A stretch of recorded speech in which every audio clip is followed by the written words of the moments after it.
In late August 2025, the geopolitical landscape of the Americas and indeed the wider world was shaken when reports emerged that former U.S. President Donald Trump, who had returned to power earlier that year, authorized the deployment of 7 U.S. warships and more than 4,500 American troops near the Venezuelan coast, a move widely interpreted as the beginning of possible military action against President Nicolás Maduro's government, and this development, which some described as a modern-day echo of Cold War confrontations, immediately escalated tensions not only between Washington and Caracas but also across Latin America and within the broader international community, as Trump defended his decision by claiming that the Maduro regime represented a direct threat to regional stability, drug trafficking networks, and American security interests, while Maduro and his allies denounced the action as an illegal act of imperial aggression designed to overthrow a sovereign government and control Venezuela's vast oil reserves, which remain among the largest proven reserves in the world.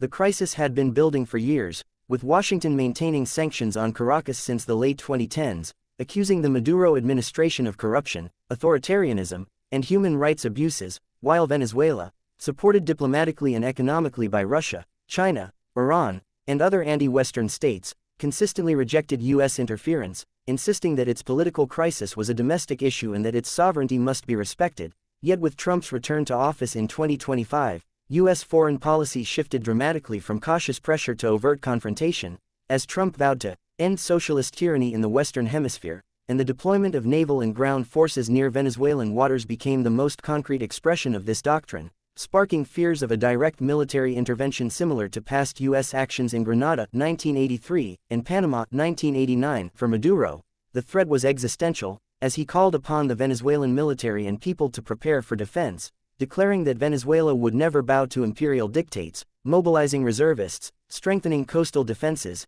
and seeking urgent support from allies in Moscow and Beijing, both of whom condemned Washington's actions as reckless provocations that violated international law and risked triggering a wider conflict, with Russia warning that U.S. aggression in Latin America could provoke countermeasures in Europe and Asia, while China called for immediate de-escalation and respect for sovereignty, positioning itself as a potential mediator but making clear that any attempt to topple Maduro by force would be unacceptable.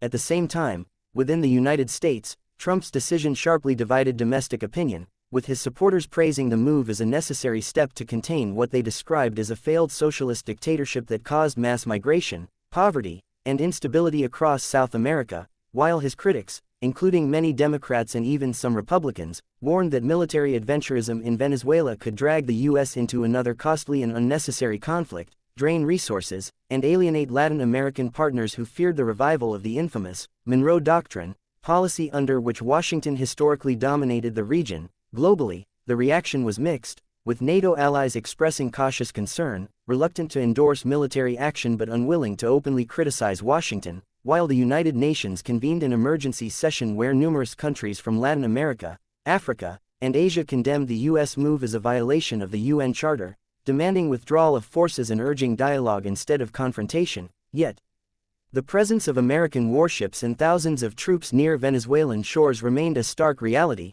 creating an atmosphere of high tension in the Caribbean Sea, where a single miscalculation could potentially trigger armed conflict. In Venezuela itself, ordinary citizens faced a climate of fear and uncertainty, with memories of past U.S. interventions in the region resurfacing, while shortages of food, medicine, and fuel, already worsened by years of sanctions, grew more severe as the country prepared for the possibility of war. Yet nationalist sentiments also surged, as many Venezuelans, even those critical of Maduro, expressed opposition to foreign invasion, viewing it as a violation of national dignity, thus paradoxically strengthening Maduro's domestic legitimacy at a time when his rule had been weakened by economic collapse and political opposition. Trump, however, continued to escalate rhetoric, framing the situation not only as a matter of U.S. national interest but as part of a broader ideological struggle between freedom and socialism, linking Venezuela to Cuba and Nicaragua, and warning that a failure to act would embolden anti-American forces in the hemisphere, statements that alarmed regional governments such as Mexico, Brazil, Argentina, and Colombia, each of which feared instability spilling across borders, mass refugee flows, and the prospect of being drawn into a regional war. Yet reactions varied, with some right-leaning governments quietly supporting Washington's hard line, while left-leaning or centrist administrations demanded non-intervention and peaceful resolution. Meanwhile, economic markets reacted nervously, with oil prices fluctuating sharply due to fears of supply disruptions from Venezuela, while investors worried about global instability if conflict erupted, particularly given that Russia and China had significant stakes in Venezuelan energy projects, which raised the possibility that a U.S. intervention could entangle not only the region but also major world powers, risking a proxy conflict reminiscent of Cold War battlegrounds. Analysts noted that Trump's strategy appeared driven by both foreign policy calculation and domestic politics, as taking a tough stance against Maduro allowed him to appeal to Cuban American and Venezuelan American voters in Florida, a critical swing state, while also projecting strength on the international stage. Yet many questioned whether Trump had a clear exit strategy or whether his move risked creating a quagmire similar to Iraq or Afghanistan, where U.S. forces faced prolonged resistance and international criticism. As weeks passed, the situation remained tense, with U.S. warships conducting maneuvers, Venezuelan forces staging drills,